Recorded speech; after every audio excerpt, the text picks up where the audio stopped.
दोस्तों, अगर आपको स्टॉक मार्केट सीखना है तो Amazon पर जाकर आप हमारे बुक पढ़ सकते हैं या तो Udemy पे जाकर आप हमारे वीडियो कोर्सेज भी देख सकते हैं। Hello friends, welcome to our channel learn stock charts to earn. दोस्तों, आज की वीडियो में हम डार्वर्स बॉक्स स्ट्रेटेजी के बारे में डिस्कस करेंगे और ये स्ट्रेटेजी इंट्राडे में हम किस तरह से अप्लाई कर सकते हैं वो भी समझ लेने की कोशिश करेंगे। डार्वर्स बॉक्स क्या होता है, किस तरह से प्रिपेयर होता है और प्रिपेयर होने के बाद डार्वर्स बॉक्स हमें ट्रेडिंग सिग्नल किस तरह से देता है, उसमें एंट्री कहाँ पे करनी चाहिए, स्टॉप लॉस किस तरह से लगाना चाहिए और टारगेट भी किस तरह से डिफाइन करना चाहिए, या तो ट्रेलिंग करनी है तो वो भी किस तरह से करनी चाहिए, हम इन डिटेल ये वीडियो में देखने की कोशिश करेंगे। हम पहले स्ट्रेटेजी देखेंगे और उसके बाद एग्जाम्पल के जरिए भी उसको समझाने की कोशिश करेंगे। अभी वन बाय वन हम देख लेते हैं। दोस्तों, हमारा पहला पॉइंट है व्हाट इज डार्वर्स बॉक्स। अभी डार्वर्स बॉक्स होता क्या है। मान लीजिए कि कोई स्टॉक में प्राइस एक्शन बन रही है अपसाइड में और स्टॉक इस तरह से higher top higher bottom pattern बनाते बनाते ऊपर जा रहा है। मान लीजिए मुझे यहाँ से डार्वर्स बॉक्स निकालना है, तो डार्वर्स बॉक्स निकालने के लिए अकॉर्डिंग टू डार्वर्स बॉक्स स्ट्रेटेजी वो जिस तरह से प्लॉट होता है चार्ट पे, उसके अकॉर्डिंग अगर हम देखेंगे तो जब भी स्टॉक कोई हाई बनाता है और हाई बनाने के बाद जब भी स्टॉक में गिरावट आती है और एक लो बनाता है और उसमें फिर से रिकवरी आती हुई दिखती है, तो यहाँ पे डार्वर्स बॉक्स ड्रॉ करने के लिए जनरली क्या होता है, तो जो हाई बना था उसको पकड़कर इस तरह से एक रेंज मार्कआउट की जाती है और जो लो बनाकर जहाँ से रिकवरी आई है उसको पकड़कर इस तरह से और एक रेंज बनाई जाती है। रेंज बनाने के बाद इस तरह से दो ट्रेंड लाइन्स हमें मिल गए या तो दो लेवल्स हमें मिल गए, तो ये लेवल्स को इस तरह से फिर जोड़ा जाता है ये लाइन के जरिए। अगर हम देखेंगे तो ये हमें बॉक्स जैसा दिख रहा है। अभी क्या होता है, जब भी स्टॉक इसमें ट्रेड कर रहा है तो कोई बाइंग या सेलिंग सिग्नल नहीं रहेगा। जब भी ये इसको तोड़कर बाहर निकलेगा तो एक नए ट्रेंड का ये इंडिकेशन देता है और फिर स्टॉक में अपसाइड में मूवमेंट आने की संभावना रहती है। तो डार्वर्स बॉक्स यानी कि प्राइस चार्ट पे एक ऐसा बॉक्स होता है जो कि रिसेंट हाइज और रिसेंट लोज को मिलाकर इस तरह से ड्रॉ होता है, जिसके ब्रेकआउट पे हम ट्रेड करते हैं। ब्रेकआउट अपसाइड में हुआ तो बाय सिग्नल देता है और ब्रेकआउट डाउनवर्ड साइड में हुआ यानी कि ब्रेकडाउन हुआ तो सेल सिग्नल मिलता है। तो डार्वर्स बॉक्स जब भी बनता है तो जनरली अगर हम कहेंगे तो जब भी कोई भी स्टॉक या प्राइस चार्ट जब भी साइडवेज में जाता है तो इस तरह से एक डार्वर्स बॉक्स बनता है, राइट। या तो जब भी एक हाई बनकर स्टॉक नीचे आकर एक लो बनाता है और उसमें रिकवरी बनती है तो भी इस तरह से एक डार्वर्स बॉक्स बनता है। तो ये डार्वर्स बॉक्स हमें खाली ट्रेडिंग सिग्नल देता है। रिसेंट हाई और रिसेंट लो जो रहते हैं उसके ब्रेकआउट पे भी फिर प्राइस एक्शन उसके डायरेक्शन में बनती रहती है, तो इसका आइडेंटिफिकेशन करने के लिए डार्वर्स बॉक्स का इस्तेमाल किया जाता है। जब भी हम कहेंगे कि रिसेंट हाई ब्रेक होगा तो फर्दर अपसाइड में मूवमेंट आएगी और रिसेंट लो ब्रेक होगा तो फर्दर डाउनवर्ड डायरेक्शन में मूवमेंट आएगी। तो जब भी डार्वर्स बॉक्स प्रिपेयर होगा तो डार्वर्स बॉक्स के ब्रेकआउट पे हमें बाय और सेल सिग्नल मिलेगा। तो डार्वर्स बॉक्स एक ऐसा बॉक्स है जो रिसेंट हाई और लो मार्क करता है और उसके ब्रेकआउट पे हमें ट्रेड करने का मौका देता है। तो सिंपल भाषा में मैंने आपको ये डार्वर्स बॉक्स क्या होता है बताने की कोशिश की। अभी हम इसको थोड़ा और डिटेल में देखते हैं। अभी हमारा नेक्स्ट पॉइंट है how to trade using Darvas box. अभी डार्वर्स बॉक्स का इस्तेमाल करके ट्रेड किस तरह से किया जाता है वो मैं आपको बताने की कोशिश करूंगा। जब भी हम कहते हैं कि ट्रेड करना है तो ट्रेड करने के लिए हमें पहले तो बाइंग या सेलिंग सिग्नल मिलने चाहिए। सिग्नल मिलने के बाद एंट्री की लेवल हमारे पास होनी चाहिए। एंट्री के साथ साथ हमारे पास और दो भी लेवल होने चाहिए जो कि स्टॉप लॉस और टारगेट के लेवल होते हैं। तो ये अगर हमें मिल जाए तो एंट्री करने के बाद हमें पता होता है कि कहाँ पे एग्जिट करना है। स्टॉप लॉस हिट होता है तो लॉस बुक करके बाहर आना है और टारगेट आता है तो प्रॉफिट बुक करके बाहर आना है। इसी के साथ थोड़ा आगे जाकर मैं आपको ट्रेलिंग भी किस तरह से कर सकते हैं वो भी बताने की कोशिश करूंगा। अभी मान लीजिए कोई पर्टिकुलर स्टॉक का चार्ट इस तरह से हाई लो बनाते बनाते ट्रेड कर रहा है। जैसे ही हमारे पास दो लेवल्स आ गए, ये हाई लेवल और ये लो लेवल, हमने इसको मार्कआउट किया। अभी मार्कआउट करने के बाद हमें क्या करना है, इसके ब्रेकआउट पे हमें ट्रेड करना है। यहाँ पे हम कंसिडर करते हैं कि ब्रेकआउट अपसाइड में हुआ, इस तरह की एक कैंडल प्रिपेयर हुई। जैसे ही कोई भी कैंडल क्लोजिंग बेसिस पे बाहर जाती है, इसमें दोस्तों अगर वॉल्यूम रहेगा, जो भी ब्रेकआउट वाली कैंडल रहती है उसमें अगर वॉल्यूम के साथ ब्रेकआउट होता है तो और भी बढ़िया माना जाता है। हम यहाँ पे इस तरह से कंसिडर करते हैं कि ब्रेकआउट इस तरह से बना, यानी कि जो भी बॉक्स का दायरा था, यहाँ पे अगर आप देखेंगे तो ये इस तरह से ये बॉक्स प्रिपेयर हुआ था, ये बॉक्स का दायरा था। तो ये बॉक्स को ये कैंडल ने पूरी तरह से बाहर जाकर क्लोजिंग बेसिस पे ब्रेकआउट दिया। हम मानते हैं कि वॉल्यूम के साथ ब्रेकआउट हुआ। अभी ब्रेकआउट होने के बाद इसने इंडिकेट किया कि डार्वर्स बॉक्स को ब्रेकआउट मिला है। ब्रेकआउट कौन सी डायरेक्शन में मिला है, ब्रेकआउट अपवर्ड डायरेक्शन में मिला है। तो ये इंडिकेट कर रहा है कि स्टॉक में अभी यहाँ पे अपसाइड में मूवमेंट आ सकती है, यहाँ पे हमारा एक बाय ट्रेड बन सकता है। ट्रेडिंग करने के लिए हमें कैंडल के हाई के ऊपर पोजीशन बनानी चाहिए। हम कैंडल के लो के नीचे भी स्टॉप लॉस लगा सकते हैं, या तो फिर से कैंडल्स ट्रेड करते करते अगर ये डार्वस बॉक्स के अंदर आ जाए तो हम वहाँ पे भी स्टॉप लॉस लगा सकते हैं। इस तरह से हम स्टॉप लॉस लगा सकते हैं। ये पूरा ट्रेडर टू ट्रेडर भी डिपेंड रहता है। यहाँ पे दोनों तरीके मैंने आपके साथ शेयर करने की कोशिश की है। अभी टारगेट डिफाइन करने के लिए आप खाली रिस्क रिवॉर्ड रेशियो के हिसाब से भी टारगेट डिफाइन कर सकते हैं। जैसे कि मान लीजिए कि ये हमारा रिस्क इतना है, राइट, ये ऊपर के लेवल पे हमने एंट्री की थी और ये नीचे के लेवल पे हमारा ये स्टॉप लॉस है। अभी टारगेट डिफाइन करने के लिए जस्ट हमें ये डबल करना है ऊपर के साइड में, ये हमारा टारगेट रहेगा।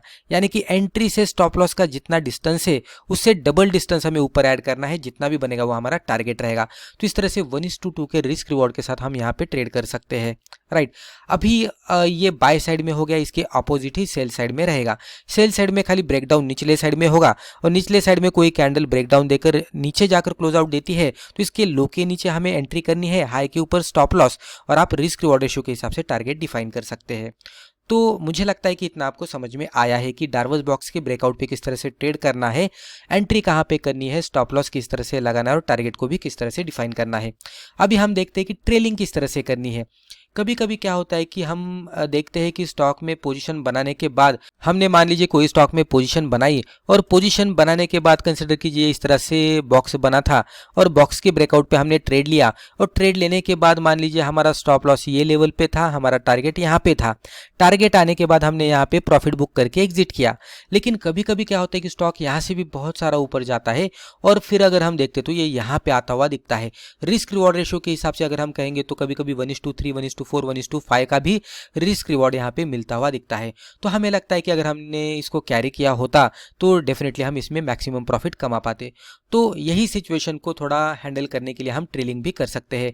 ट्रेलिंग करने के लिए क्या करना है, डार्वस बॉक्स का ही इस्तेमाल करना है ट्रेलिंग करने के लिए। तो हम यहाँ पे मैं एग्जांपल के जरिए आपको बताने की कोशिश करता हूँ। मान लीजिए ये इस तरह से ये सिचुएशन बनी है। अभी ये डार्वस बॉक्स इस तरह से प्रिपेयर हुआ हाई और लो को मिलाकर, राइट। ये इस तरह से, ये लो इस तरह से ये मैं कंसिडर कर रहा हूँ, तो ये लो को मिलाकर इस तरह से डार्वस बॉक्स प्रिपेयर हुआ। इसके ब्रेकआउट पे हमने ट्रेड लिया। ब्रेकआउट पे ट्रेड लेने के बाद मान लीजिए यहाँ पे हमारा स्टॉप लॉस था, ये हमारा टारगेट था, राइट। अभी एक तो टारगेट आने के बाद हम एग्जिट करेंगे या तो स्टॉप लॉस आने के बाद हम एग्जिट करेंगे। मान लीजिए स्टॉक में इस तरह से मूवमेंट आई और यहाँ पे और एक डार्वस बॉक्स बन गया जो कि इस तरह से था, ये हाई और लो को मिलाकर। अभी इसमें मोमेंटम बना, ये अपसाइड में आया और टारगेट पे आया। टारगेट पे आने के बाद कभी कभी क्या होता है कि ये स्टॉक फिर से एक लो बनाता है और फिर से हम इसमें यहाँ पे इस तरह से एक डार्वस बॉक्स फिर से मार्कआउट करते हैं हाई लो को मिलाकर और इसको भी ब्रेकआउट देता है। तो क्या होता है कि टारगेट पे आने के बाद ये हाई को ब्रेक करके ऊपर जाएगा तो डेफिनेटली इसमें और भी अपसाइड में मोमेंटम पेंडिंग है और ये और भी ऊपर जाएगा, इस तरह की सिचुएशन रहती है। तो ये सिचुएशन को टैकल करने के लिए और प्रॉफिट भी बुक करने के लिए जब भी टारगेट आपका आता है तो आप यहाँ पे हाफ क्वांटिटी के साथ प्रॉफिट बुक करके बाहर आ जाइए। तो इससे क्या हो जाएगा कि पार्शियल प्रॉफिट बुकिंग हो जाएगी और जो भी बचे कुछ क्वांटिटीज है उसमें हम ज्यादा प्रॉफिट लेने की कोशिश करेंगे by using trailing stop loss. Trailing किस तरह से करनी है, अभी यहाँ पे इससे आगे हमारी ट्रेलिंग हो जाएगी। ट्रेलिंग किस तरह से करनी है, जब तक ये स्टॉक डार्वस बॉक्स के अंदर नहीं आता तब तक हमें ट्रेलिंग करनी है। मान लीजिए ये फिर से इस तरह से यहाँ पे डार्वस बॉक्स प्रिपेयर किया और इसको फिर से इसने ब्रेकआउट दिया, हम होल्ड ही करेंगे। मान लीजिए ये फिर से इस तरह से ये हाई लो बना दिया, हमने ये हाई लो को पकड़कर इस तरह से फिर से मार्कआउट किया बॉक्स, तो ये इस तरह से फिर से ऊपर गया। हम कंसिडर करते कि और एक बार इसने हाई लो बना दिया, हमने फिर से हाई लो को कंसिडर करते हुए इस तरह से फिर से एक डार्वस बॉक्स मार्कआउट किया। अभी क्या होता है कि ये इस तरह से कंसिडर करते कि ये इसके बाहर गया और ये अंदर आ गया। अंदर आने के बाद जैसे ये डार्वस बॉक्स के अंदर आएगा हम यहाँ पे जो भी बचे कुछ क्वांटिटीज है, यानी कि जो भी बचे कुछ हाफ क्वांटिटीज है, रिमेनिंग हाफ क्वांटिटीज, उसको हम एग्जिट करके बाहर आएंगे। तो टारगेट पे हमने कुछ क्वांटिटीज यहाँ पे एग्जिट किए, हाफ क्वांटिटीज या तो पार्शियल क्वांटिटीज, और फाइनल यहाँ पे जब भी हमारा ट्रेलिंग स्टॉप लॉस हिट हुआ तो यहाँ पे हमने ट्रेलिंग स्टॉप लॉस पे कुछ क्वांटिटीज को एग्जिट किया, यानी कि जो भी रिमेनिंग क्वांटिटीज है उसको हमने एग्जिट किया। तो इस तरह से हम ट्रेल कर सकते हैं। तो क्या होता है कि कभी कभी पता नहीं होता है कि मार्केट कितना ऊपर जाएगा और कितना मोमेंटम दिखाएगा। तो कुछ दिन ऐसे रहते हैं कि जहाँ पे मार्केट में या तो रिस्पेक्टिव स्टॉक में बहुत ही तेज़ी के साथ, इवन इंट्राडे में भी बहुत ही बढ़िया मूवमेंट आती है। कभी कभी स्टॉक हमें 5%, 7%, 10% की भी मूवमेंट दिखाते हुए दिखते हैं, वो भी एक ही डायरेक्शन में। तो उस तरह का भी प्रॉफिट हमें मिलना चाहिए, उसे हम यानी कि उसको इग्नोर नहीं करना चाहिए, उसका भी फ़ायदा हमें मिलना चाहिए। उसके लिए हमें ट्रेलिंग का इस्तेमाल करना चाहिए। डेफिनेटली जब भी टारगेट आएगा हम पार्शियल प्रॉफिट बुक करेंगे और रिमेनिंग क्वांटिटीज को हम ट्रेलिंग के साथ ले जाएंगे। तो डेफिनेटली इस तरह की सिचुएशन में जो भी ये भी टारगेट था, ये हमारा जो टारगेट था, पहला टारगेट जो कि हमने 1:2 के हिसाब से लगाया था, जब भी हम ट्रेलिंग करेंगे और मान लीजिए स्टॉक एक डायरेक्शन में अच्छा खासा ऊपर जाएगा, तो ये रिमेनिंग हाफ क्वांटिटीज में भी पॉसिबिलिटी है कि 1:5 रिस्क रिवॉर्ड के साथ बाहर आएंगे। तो कुल मिलाकर अगर हम देखेंगे तो बहुत ही तगड़ा प्रॉफिट मिलने की संभावना रहती है। तो इस तरह से हम इसको ट्रेल भी कर सकते हैं।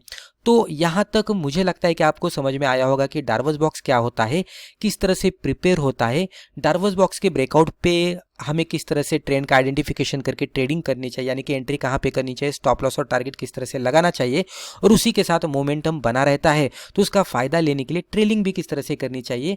ये जो भी मैंने आपको थ्योरेटिकली बता दिया है डार्वस बॉक्स स्ट्रैटेजी, मुझे लगता है आपको समझ में आया होगा। अभी हम इसमें एग्जाम्पल के जरिए, चार्ट के जरिए भी देखने की कोशिश करते हैं कि ये किस तरह से वर्कआउट हुआ था जब भी डार्वस बॉक्स का ब्रेकआउट हुआ था। तो अभी हम एग्जाम्पल देखते हैं। तो यहाँ पे आप देख सकते हैं डार्वस बॉक्स एग्जाम्पल। अभी इसका हम एग्जाम्पल लेंगे दोस्तों। जैसे कि मैंने कहा कि ये इंट्राडे का हम यहाँ पे देख रहे हैं, तो सेम लॉजिक अगर आप स्विंग ट्रेडिंग करते हैं तो वहाँ पे भी अप्लाई कर सकते हैं, शॉर्ट टर्म में ट्रेडिंग कर सकते हैं, मिड टर्म लॉन्ग टर्म में ट्रेडिंग करना है तो वो भी आप कर सकते हैं by using Darvas box.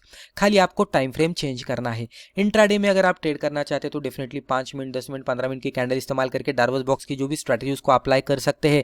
Swing trading करनी है तो आवरली चार्ट, 4 आवर का चार्ट या तो डेली चार्ट इस्तेमाल करके भी आप कर सकते हैं, जो कि कुछ दिनों में एंट्री एग्जिट उसका हो जाएगा। और शॉर्ट टर्म में भी थोड़ा कुछ महीनों के लिए होल्ड करना चाहते हैं तो उसके हिसाब से भी थोड़ा हायर टाइम फ्रेम यानी कि वीकली चार्ट वगैरह या तो डेली चार्ट का भी इस्तेमाल करके आप वहाँ पे डार्वस बॉक्स प्लॉट करके उसमें भी ट्रेडिंग कर सकते हो। और आप प्योरली लॉन्ग टर्म के लिए भी करना चाहते हैं तो मंथली चार्ट पे भी आप डार्वस बॉक्स ड्रॉ करके उसके भी हिसाब से ट्रेड कर सकते हैं। जब भी आपको शॉर्ट टर्म में स्विंग ट्रेडिंग में या तो लॉन्ग टर्म में ट्रेड करना या तो इन्वेस्टमेंट करनी है तो डेफिनेटली आपको डार्वस बॉक्स के साथ फंडामेंटल भी देखना चाहिए, क्योंकि जब भी आप होल्ड करना चाहते हैं तो फंडामेंटल देखना बहुत ही इंपॉर्टेंट रहता है। फाइनेंशियल्स कैसे है, उसका फ्यूचर ग्रोथ कैसा है वो भी देखना पड़ता है, और उसके बाद डार्वस बॉक्स के साथ वो फिर मर्ज करके आपको ट्रेड करना पड़ता है। इंट्राडे के लिए उतना करने की जरूरत नहीं रहती, क्योंकि हम उसी दिन में एंट्री और एग्जिट करने वाले हैं, तो यहाँ पे उतना फंडामेंटल फाइनेंशियल देखने की जरूरत नहीं होती। खाली ट्रेंड देखकर भी आप डार्वस बॉक्स को मर्ज करके उसके साथ ट्रेडिंग कर सकते हैं। यानी कि अप ट्रेंड है, डार्वस बॉक्स का ब्रेकआउट अप साइड में हुआ, आप बाय कर सकते हैं। डाउन ट्रेंड चल रहा है, डार्वस बॉक्स का ब्रेक डाउन हुआ निचले साइड में, तो आप वहाँ पे सेल कर सकते हैं। तो इस तरह से ट्रेंड के साथ डार्वस बॉक्स को मिलाकर भी आप ट्रेड कर सकते हैं। यहाँ पे इंट्राडे में स्पेसिफिकली आपको फंडामेंटल और फाइनेंशियल देखने की जरूरत नहीं है। अभी मैं इंट्राडे के जरिए आपको एग्जांपल यहाँ पे बताने की कोशिश करता हूँ। हमने यहाँ पे गैब्रियल इंडिया लिमिटेड का चार्ट लिया है, कैंडलस्टिक चार्ट है, और 5 मिनट का चार्ट हमने यहाँ पे ओपन किया है। अब यहाँ पे देखेंगे तो ये जो बॉक्स आपको दिख रहा है, ये जो बॉक्सेस आपको दिख रहे हैं, मल्टीपल बॉक्सेस आपको यहाँ पे दिख रहे हैं, ये डार्वस बॉक्सेस है। आप यहाँ पे देख सकते हैं डार्वस बॉक्स, राइट। अभी डार्वस बॉक्स जो प्रिपेयर हुए हैं आप देख सकते हैं, ये कैंडल का हाई ये लेवल पे था और ये कैंडल का लो यहाँ पे बना था, तो ये हाई और लो को मिलाकर इस तरह से बॉक्स प्रिपेयर हुआ है। फिर ये कैंडल का हाई उसने पकड़ लिया, फिर ये कैंडल का लो यहाँ पे रुकता हुआ दिखा था तो ये लो पकड़ लिया और ये बॉक्स बनाया। इस तरह से ये हाई लो को पकड़कर बॉक्स बना रहा है। अभी दोस्तों यहाँ पे अगर डार्वस बॉक्स भी जब भी हम इस्तेमाल करते तो डार्वस बॉक्स के भी कुछ सेटिंग्स रहते हैं, उसके हिसाब से जब भी हम उसके सेटिंग चेंज करते तो डेफिनेटली थोड़ा अलग अलग आपको होता हुआ दिखेगा। अलग अलग ट्रेडिंग टर्मिनल पे डार्वस बॉक्स थोड़ा सा आपको बदलता हुआ दिखेगा। अभी यहाँ पे जिस तरह से प्लॉट हुआ उसके हिसाब से मैं बताने की कोशिश करता हूँ। पहला डार्वस बॉक्स अगर आप देखेंगे तो पहले तो आप देख सकते हैं कि इसमें ट्रेंड अगर हम देखेंगे तो डाउन ट्रेंड चल रहा है। ये डार्वस बॉक्स इस तरह से प्रिपेयर हुआ। ये डार्वस बॉक्स का जो लोअर लेवल था इसको अगर हम इस तरह से ट्रेंड लाइन के जरिए मार्कआउट करते हैं तो आपको दिखेगा कि ये जो कैंडल है इसने यहाँ पे ब्रेक डाउन दिया, ये इसने एरो भी हमें करके दिया है, इसमें एक ब्रेक डाउन हुआ बोल के, उसके हिसाब से एरो भी प्रिपेयर हुआ है। यहाँ पे अगर आप देखेंगे तो ये कैंडल जैसे ही ब्रेक डाउन हुई यानी कि इसके नीचे गई तो इसके लो के नीचे यहाँ पे सेल सिग्नल मिला, इसके हाई के ऊपर स्टॉप लॉस, और आप देख सकते हैं यहाँ तक स्टॉक आ गया, तो 1:2 के आसपास यहाँ पे अच्छा खासा रिस्क रिवॉर्ड मिला। उसके बाद देखेंगे तो इसका ब्रेकडाउन फिर से हुआ, स्टॉक में गिरावट आई। फिर ये डार्वस बॉक्स देखेंगे तो ये भी डार्वस बॉक्स इस तरह से था, इसका हाई यहाँ पे था, इसका लो यहाँ पे था, इसका ब्रेकडाउन हुआ, ब्रेकडाउन होने के बाद इसमें फिर से गिरावट आई। अब ये लेवल पे आने के बाद अगर आप देखेंगे तो यहाँ पे इसका ट्रेंड रुकता हुआ दिखा, यहाँ पे डार्वस बॉक्स बना, और यहाँ पे अगर आप देखेंगे तो ये डार्वस बॉक्स की अपर लेवल थी और ये डार्वस बॉक्स की लोअर लेवल थी जिसको ब्रेकआउट मिला अपसाइड में, यानी कि अपसाइड में ब्रेकआउट मिला। यहाँ पे एक छोटा सा एरो भी आप देख सकते हैं अपसाइड में प्रिपेयर हुआ है। जैसे ही ब्रेकआउट अपसाइड में मिला तो यहाँ से अगर आप देखेंगे तो ट्रेंड चेंज का इंडिकेशन हमें मिला। जैसे ही अपसाइड में ब्रेकआउट होता है तो कैंडल के हाई के ऊपर एंट्री, लो के नीचे स्टॉप लॉस, 1:2 का टारगेट। यहाँ पे उतना ऊपर जाता हुआ नहीं दिखा, लेकिन ये नीचे भी नहीं आया, एक लेवल पे जाकर रुक गया। यहाँ पे अगर आप देखेंगे तो कुछ डार्वस बॉक्स इस तरह से यहाँ पे प्रिपेयर होते हुए दिखे हैं, लेकिन टोटली यहाँ पे डार्वस बॉक्स अगर हम देखेंगे तो इस तरह से एक ही रेंज में प्रिपेयर होता हुआ दिख रहा है, क्योंकि यहाँ पे अगर आप देखेंगे तो ये प्राइस चार्ट टोटली एक साइडवेज रेंज में चला गया। जब भी साइडवेज रेंज में चला जाता है ना तो थोड़ा हमें वेट करना है, क्योंकि कोई भी कैंडल अगर आप देखेंगे तो डिसिजिवली इस तरह से बाहर जाकर क्लोज आउट नहीं दी। ये कैंडल आप देख सकते हैं डिसिजिवली डार्वस बॉक्स के बाहर जाकर क्लोज आउट दी थी, लेकिन यहाँ पे अगर आप देखेंगे तो ये पर्टिकुलर रेंज में कोई भी कैंडल डिसिजिवली ब्रेकआउट देकर बाहर जाकर क्लोज आउट नहीं दी थी, यानी कि क्लोजिंग बेसिस पे ब्रेकआउट नहीं मिला था। इसलिए यहाँ पे हम एक तो ट्रेल करेंगे या तो एग्जिट करेंगे या तो 1:2 का इंतजार करेंगे, राइट। इस तरह से हम कर सकते हैं। लेकिन अगर आगे जाकर ब्रेकआउट मिलता है क्लोजिंग बेसिस पे तो डेफिनेटली इसमें फिर मोमेंटम बनेगा अपसाइड में और एक फिर से ये बाय ट्रेड हमें देगा, यानी कि बाइंग के सिग्नल हमें देगा। तो इस तरह से डार्वस बॉक्स का इस्तेमाल करके डार्वस बॉक्स के ब्रेकआउट पे हम जिस तरह से अभी हमने आपको बताया कि एंट्री, स्टॉप लॉस और टारगेट डिफाइन करके बहुत ही बढ़िया तरीके से हम इसमें ट्रेडिंग कर सकते हैं। तो दोस्तों मुझे लगता है रिस्पेक्टिव वीडियो में हमने जो भी डिस्कस किया इससे आपको जरूर फायदा हुआ होगा। Thank you.